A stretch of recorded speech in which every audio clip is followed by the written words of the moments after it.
marka ay sii macsalaamaynayeen oo sii socdeen macsalaamay lahaayeen bay gabadhiina meeshii ka hadashay oo tiri macsalaama oo gabadhahan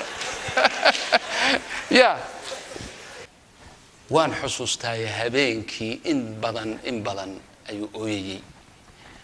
qolkiisii ma gelinee gurigu dayr buu lahaayay dayrkii buu wareegayo gacantu haystay oo waa ooyayo hadalladiisii waxa kamid ah ka haya ilaahay oo maxaad zamankan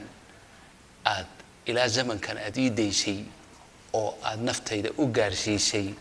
ila maanta qof ajnabi ah gacantayda ay taabato sheekaba sheekay keentay habeen ba October wad garanaysaan meesha maxay ahayd meeshii tarbuunka waa tii October-ta 22 October loo dabaaldegi jiray markay October taadi soo dhowdahay ayaa waxa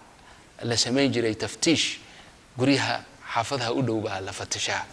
hub iyo waxa ay hadii ay jiraan iyo waxba laga fatishaa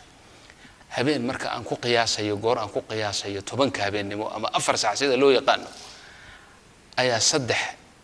qolo la oran jiray dhalinta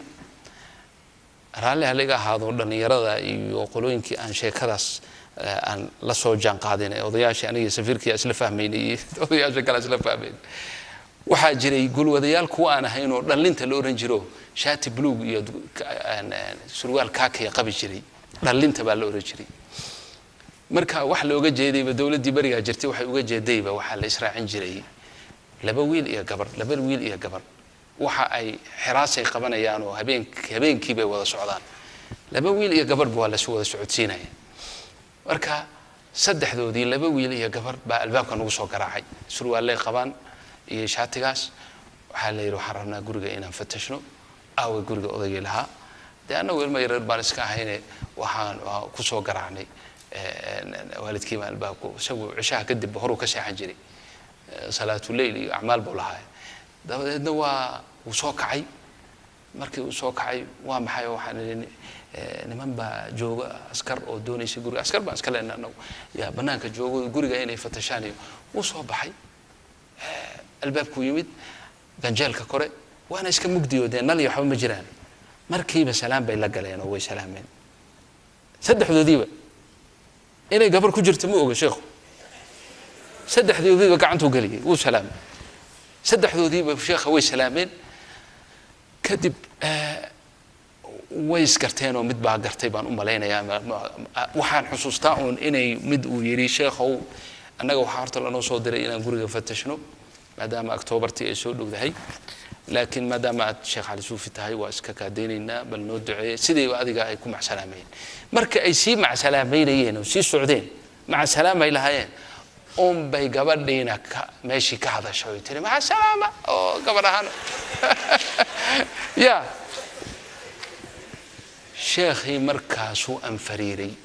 oo naxay oo yiri ma gabar baa idin la socota markaas ay dhahan ha markaas oo kale intuu miir daboolmo wax alla wuxuu hayay inuu ku dhufto rabila markaasuu ka dabcaray oo inuu markaas ay carareen yagiina dabadeedna waa soo noqday gurigii markii ku soo noqday waan xusuustay habeenkii in badan ayuu ooyay qolkiisii ma gelinee gurigu dayr buu lahaayay dayrkii buu wareegayo gacantu haystay oo waa ooyayo hadalladiisii waxa kamid ah ka haya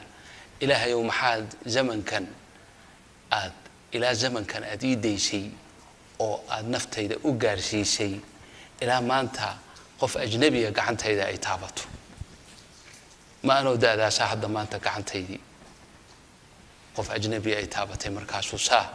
guriga ugu wareegtaa oo habeenkii oo dhan ooya hadda ma uusan ka warhayn ma ogeyn inay gabarta in kale ma kala garanayn surwaalay wada qabaan meeshu waa iska mugdi yani kama dhacay ama khata dhacay asaga khata uma ahay waxay ka dambi weyn oo kabiira min al-kabaa'ir habeenkii oo dhasaas u wareegay oo ooyay oo ilaahay ku cabanayo laha ilaahayow intan waa isoo gaadhsiisay adduunkan iga oofso fidnadan ma sii joogi kare